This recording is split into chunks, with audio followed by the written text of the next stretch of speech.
ক্যাম্পাসগুলোতে যে টেন্ডারবাজি চলত, ইসলামী ছাত্র শিবির সেই টেন্ডারবাজি বন্ধ করেছে। জুলাইয়ের কথা স্মরণ করো, দিল্লিতে যারা পালিয়েছে তোমাদের পালানোর বন্দোবস্ত তোমরা করো। ভোট ডাকাতদের আর এই বাংলাদেশে স্থান দেয়া হবে না। তরুণ সমাজ জেগে উঠেছে, নব দিগন্তের উন্মোচন করেই আমরা ঘরে ফিরবো ইনশাআল্লাহ। বাজিছে দামামা, বাঘরে আমামা, শির উঁচু করি মুসলমান, চাওয়াতে শেষে নয়া জামানার ভাঙা কেল্লায় উড়ে নিশান। আমাদের এই ভাঙা কেল্লায় নিশান উড়িয়ে একটি কল্যাণ রাষ্ট্র প্রতিষ্ঠার জন্য আমরা কাজ করব। আমরা ভুলে যাই নাই কিভাবে জুলাই পরবর্তী 217 জন মানুষকে বিনা বিচারে আন্তঃকন্দলে হত্যা করা হয়েছে। আমরা ভুলে যাই নাই এদেশের মানুষকে লাঞ্ছিত করে কিভাবে প্রতিটি জায়গায় চাঁদাবাজি, টেন্ডারবাজির মহাযজ্ঞে পরিণত করা হয়েছে।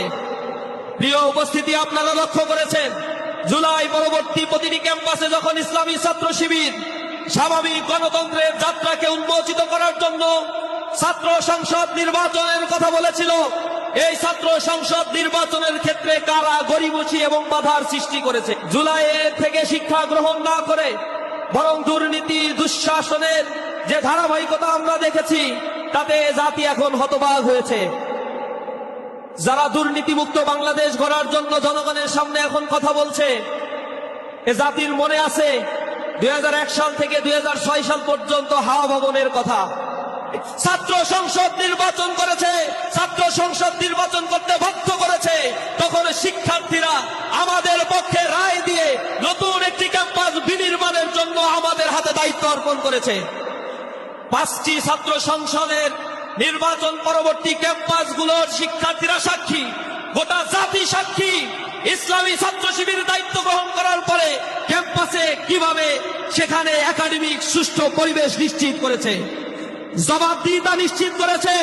ইসলামী ছাত্র শিবিরের ভিপি জিএস নির্বাচিত হওয়ার পরে এজিএস থেকে ক্যাম্পাসের প্রতিটি সদস্য পর্যন্ত তাদের বিরুদ্ধে চাঁদাবাজের একটা অভিযোগ আনতে পারবে না কেউ, দখলবাজের অভিযোগ আনতে পারবে না কেউ। কখনোই বল প্রয়োগ করে অন্যের উপরে ইসলামী ছাত্র শিবিরের একজন নেতা কর্মী কোন কার্যক্রম পরিচালনা করেছে তার প্রমাণ তারা দিতে পারবে না। আমরা ক্যাম্পাসের প্রতি মাসে যে কার্যক্রম করেছি শিক্ষার্থীদের কল্যাণে, তা জাতির সামনে আমরা সংবাদ সম্মেলন করে উপস্থাপন করেছি। বরং ইসলামী ছাত্র শিবির থাকার কারণে ক্যাম্পাস এবং ক্যাম্পাসের পার্শ্ববর্তী জায়গাগুলোতে মাদকের অভয়ারণ্য ছিল, সেই মাদক সিন্ডিকেট ইসলামী ছাত্র শিবির চিরতরে বিলুপ্ত করেছে।